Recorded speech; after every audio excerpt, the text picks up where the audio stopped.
Ce nouvel épisode commence avec un nouveau générique de série, ce coup-ci il est clairement inspiré de la série Malcolm. D'ailleurs, pendant les premières minutes, Billy s'adresse à la caméra de la même façon que Malcolm dans la série éponyme. Des costumes pas inconnus.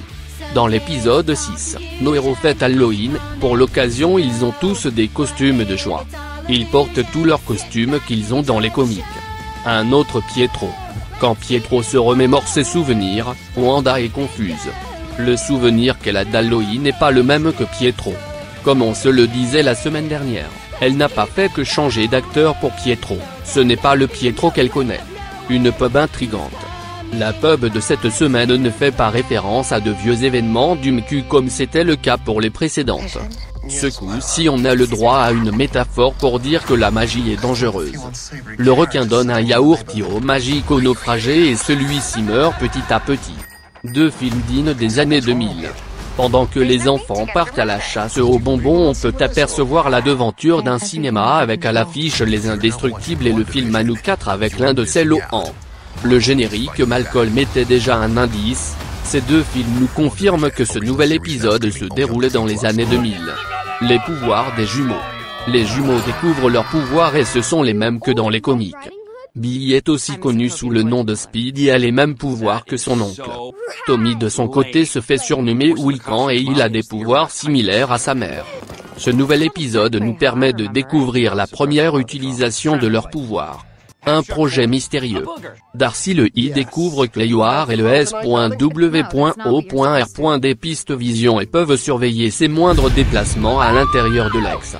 Pour le moment, le projet est très mystérieux, mais comme le S.W.O.R. s'est reconverti dans la création d'armes, on pourrait très bien imaginer qu'il souhaite créer Ultron. Pour quelle raison? Les prochains épisodes devraient nous donner des réponses. Wanda ne contrôle qu'une partie de la ville. Vision, qui est toujours aussi suspicieux, d'ailleurs il ment à sa femme en lui disant qu'il va au boulot, part à la recherche d'indices.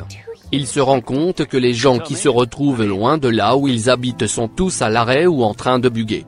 À ce moment-là, on comprend que Wanda ne contrôle que les gens qui vivent à proximité d'elle. Encore une fois, elle n'est peut-être pas seule à contrôler cette ville très particulière. Agnès est une sorcière. Depuis le début de la série, de nombreux fans pensent qu'Agnès est en réalité Agatha Harkness, la sorcière qui aide Wanda à contrôler ses pouvoirs dans les comics. Agnès est comme par hasard déguisée en sorcière dans ce nouvel épisode, un nouvel indice qui sous-entend qu'Agnès et Agatha Harkness sont la même personne. D'ailleurs, si vous ne l'aviez pas remarqué, le prénom Agne est la contraction de Agatha Harkness. Cela dit, Agne n'est très probablement pas le grand méchant qui tire vraiment les ficelles à Vestvia. Elle semble à l'heure actuelle elle aussi piégée dans le monde Wanda, à moins qu'elle mente à Vision pour le monter contre Wanda. C'est quoi un Avenger? Quand Agne évoque les Avengers à Vision, celui-ci ne sait pas ce qu'est un Avenger. Un comble quand on sait qu'il en a été l'une des figures importantes depuis Avengers 2. Vision est conscient de son histoire d'amour avec Wanda, mais il n'a aucun souvenir de sa vie d'avant. L'arrivée des X-Men. Darcy le I découvre que les cellules de Monica ont été transformées quand elle est passée 2 fois à travers la bulle de Wanda. Cela confirme un peu plus que Monica va devenir Photon d'ici la fin de la série et avoir des pouvoirs similaires à Captain Marvel. Deuxième chose, si passer à travers la bulle résulte d'une mutation des cellules, on peut imaginer que l'agrandissement de la bulle à la fin de l'épisode a créé d'autres mutants. Wanda ne contrôle pas tout. Quand Wanda discute avec Pietro, celui-ci nous fait comprendre qu'il est conscient que c'est sa sœur qui a tout créé, mais cette conversation montre aussi encore une fois que Wanda ne contrôle pas tout. Elle ne sait pas comment elle a créé tout cela. Que va-t-il arriver à Pietro? Quand Vision tente de sortir de la bulle, il se décompose et revient à l'état dans lequel Wanda l'a récupéré dans les locaux du SWORD. On peut donc se poser la question du futur de Pietro si lui aussi se retrouve à sortir de la bulle.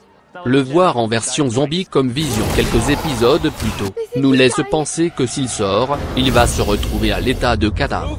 Le monde totalement soumis à la vision de Wanda? Dernier élément à retenir et l'un des plus importants, c'est l'agrandissement de la bulle autour de Vestvia à la fin de l'épisode. Jusqu'où va s'étendre cette nouvelle bulle? Une ville entière? La région? Le pays? Que vont devenir toutes les nouvelles personnes englobées? Wanda semble aujourd'hui plus puissante qu'elle ne l'a jamais été. Voilà pour ces 14 petits détails à retenir dans l'épisode 6 de WandaVision.